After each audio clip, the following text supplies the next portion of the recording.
সর্ষের ফুলের বড়া তো অনেক খেয়েছেন। চলুন আজ সর্ষের ফুলটাকে একটু অন্যরকমভাবে বানানো যাক। প্রথমে সর্ষের ফুলগুলোকে ভালো করে বেছে ছাড়িয়ে নেব।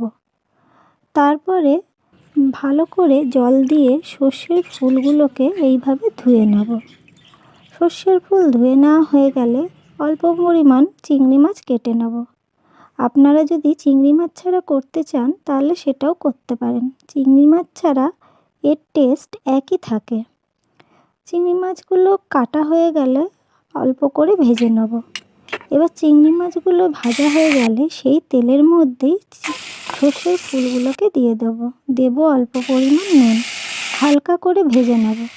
তারপরে শিলের ওপরে সর্ষের ফুল, অল্প কটা চিংড়ি মাছ, অল্প একটু সর্ষে আর দুটো কাঁচা লঙ্কা সব কিছু একসঙ্গে দিয়ে ভালো করে বেটে নেব।